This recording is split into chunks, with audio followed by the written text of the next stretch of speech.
قالت وزارة النقل واللوجستيك في بلاغ لها حول حادث الطائرة الذي وقع مساء الجمعة بمطار فاس سايس إن فريقا من المحققين التقنيين من مكتب التحقيقات والتحاليل المتعلقة بحوادث الطيران المدني التابعة لوزارة النقل واللوجستيك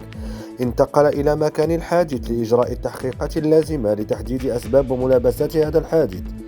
وأفادت الوزارة في بلاغها الذي اطلعت عليه هيسبريس بأنه على إثر الحادث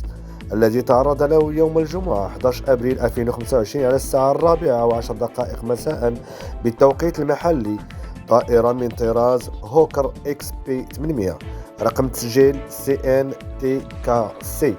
التي تشغلها الخطوط الجوية إير أوسيان أن الطائرة القادمة من مراكش المتجهة إلى مطار فاس سايس انحرفت عن المدرج الطولي أثناء هبوطها واصطدمت بجدار سياج المطار.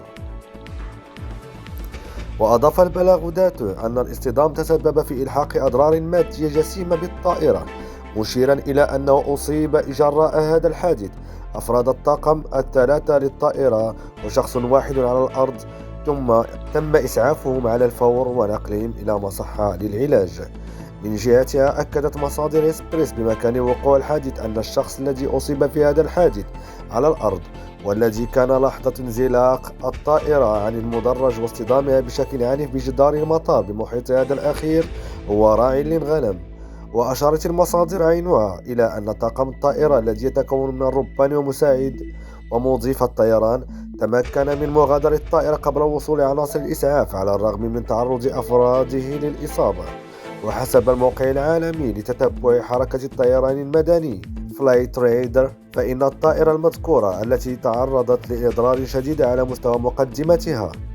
كانت قد انطلقت في الساعة 3:38 عصرا من مطار مراكش المنارة ووصلت إلى مطار فاس سايس بعد رحلة استمرت 32 دقيقة.